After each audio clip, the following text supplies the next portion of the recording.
Halo anak-anak, bagaimana kabar kalian hari ini? Kalau Ibu Nufi tanya bagaimana kabar kalian hari ini, jawabnya Alhamdulillah luar biasa, semangat. Bagaimana kabar kalian hari ini? Alhamdulillah luar biasa, semangat, pintar sekali. Ya, bertemu lagi dengan Bu Nufi. Pada pertemuan kali ini kita akan membahas tentang pengenalan Microsoft Office Word.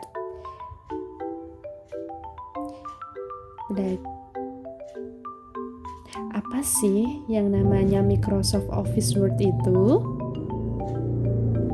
Ya, ini aplikasi pengolah kata yang digunakan untuk mengetik naskah. Misalnya, mengetik jadwal pelajaran, surat, puisi, cerpen, karangan, dan lain-lain. Aplikasi contohnya apa saja sih? Yang pertama adalah Notepad. Ini logo Notepad ya. Yang kedua WordPad. Ini logo WordPad ya anak-anak. OpenOffice.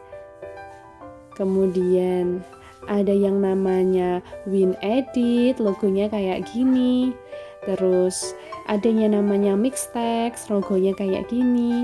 Dan Microsoft Office Word logonya seperti ini.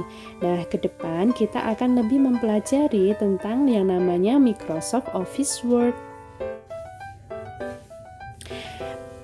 Bagaimana cara membuka Microsoft Office Word itu? Pertama klik Start, kemudian pilih All Programs, pilih Microsoft Office.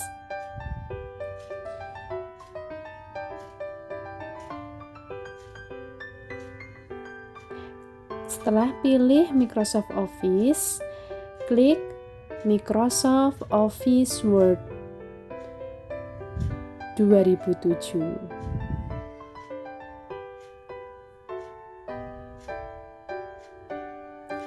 Ada banyak ya tampilannya ya.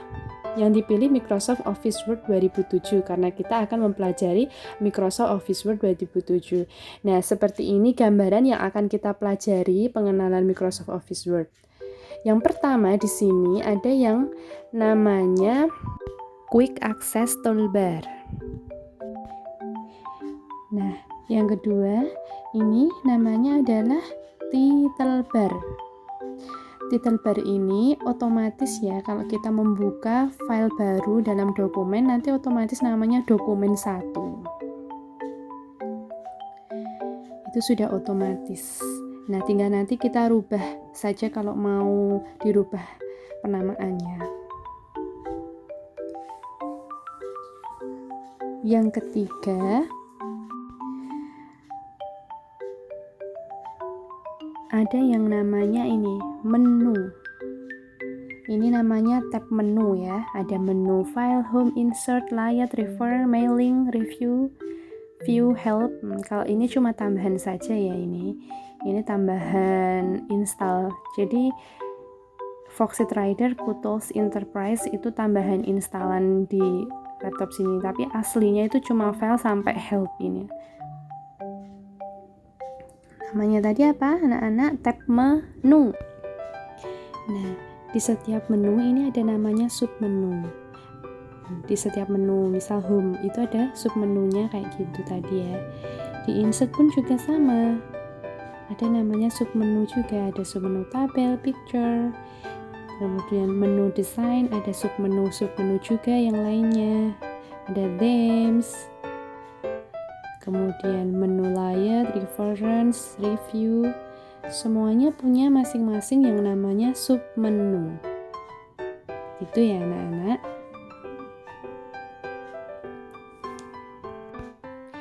Itu tadi namanya apa anak-anak? Iya, benar namanya submenu.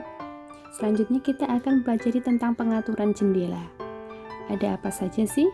Ada yang namanya minimize untuk mengecilkan ukuran jendela, restore down untuk memaksimalkan ukuran jendela, close ini untuk menutup jendela.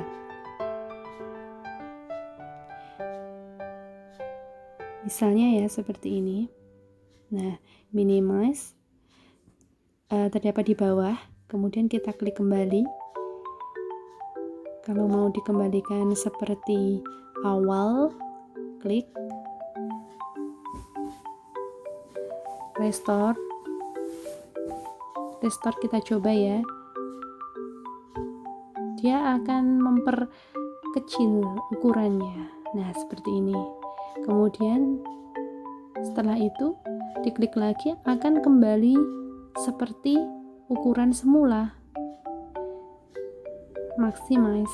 Nah, cara kerjanya seperti itu. Close. Kalau kita klik close, dia akan menutup jendela dokumen. Nah, seperti itu. Kita akan buka lagi, klik 2 kali di desktop. Sekarang kita mempelajari tentang scroll bar. Scroll bar ini untuk menggerakkan kursor ke atas dan ke bawah.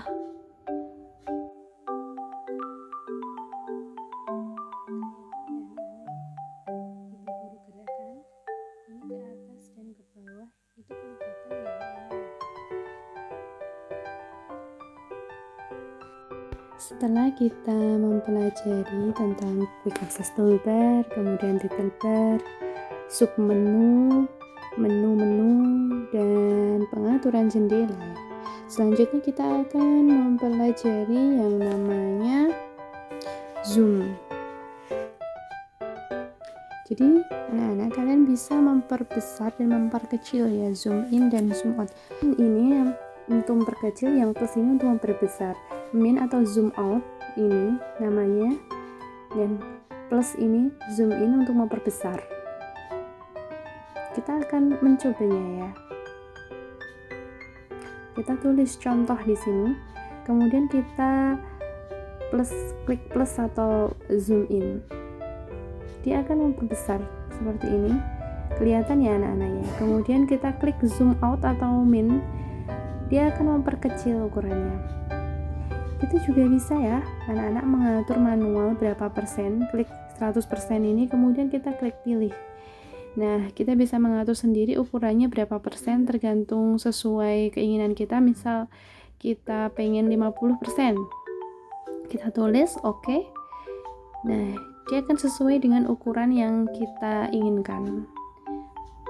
100% kita pilih oke, sesuai dengan yang kita butuhkan, kita inginkan. Selanjutnya kita akan mengatur tampilan halaman kerja. Nah, letaknya di sini ya. Read mode. Read mode itu untuk print layout dan web layout.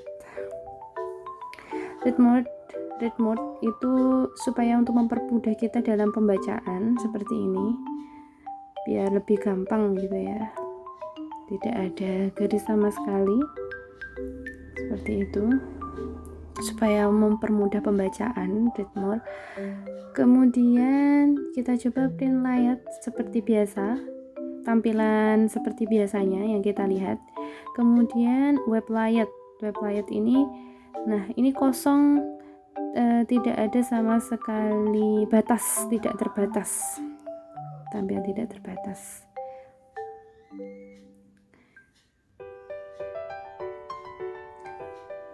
Selanjutnya kita akan belajar tentang status bar.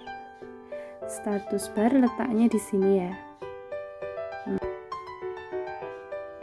Ada ini ya. Semuanya ya. Nah, page 1 of 1 artinya halaman 1 dari 1 halaman. Jumlahnya cuma 1 halaman. Kita akan mencoba kalau kita buat 2 halaman. Nah, ada 2 halaman ini. Nanti tulisannya akan berbeda namanya. Kita tulis halaman 1 semisal. Kemudian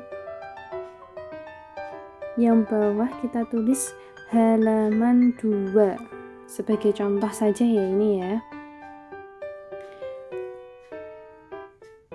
Nah, nanti akan terlihat, tadi kan page 1 of 1, sekarang page 1 of 2, halaman 1 dari 2 halaman jumlahnya. Itu tadi kan kursor kita letakkan pada halaman 1, sekarang kursor kita letakkan pada halaman 2, back 2 of 2. Jadi halaman 2 dari 2 halaman.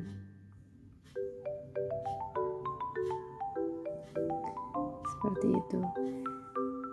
Forward ini 4 kata, ada 4 kata, ada halaman 1, kemudian ada, nah ini ya, halaman 1. Ini ada 2 kata, halaman 2. Ini ada 2 kata. Jadi totalnya ada 4 kata. 4 words atau 4 words ini ya. Indonesia artinya bahasa, kalau yang Indonesia artinya bahasa Indonesia. Baik, selanjutnya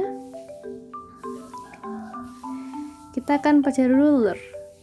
Artinya apa, anak-anak? Penggaris, ya benar sekali. Nah, penggaris di sini itu untuk mempermudah kita dalam mengatur jarak seperti itu ya, antara kata yang satu dengan kata yang lainnya. Biasanya lebih banyak digunakan untuk skripsi, seperti itu sangat mempermudah ya, membuat tabel-tabel. Nah, itu sangat mempermudah sekali. Kita juga bisa menghilangkan itu. Caranya di centang rulernya tadi kita hilangkan. Kalau kita centang ruler lagi, terlihat lagi rulernya. Nah, yang putih-putih ini namanya apa, anak-anak? Halaman kerja. Yang putih ini, dokumen putih ini artinya halaman kerja namanya ya. Di sini nanti kita akan tempatnya untuk menulis, ya kayak tadi, menulis contoh jadwal pelajaran, cerpen, karangan, apalagi surat. Banyak sekali yang bisa kita buat di sini. Laporan, tempat kita bekerja, tempat kita untuk menulis, mengetik itu ya di sini ya, halaman kerja namanya. Baik, terima kasih sudah mampir di channel ini ya. Jangan lupa like dan subscribe, semoga bermanfaat ya anak-anak. Bisa di follow juga Facebook dan Instagram Bu Nuvi ya di sini.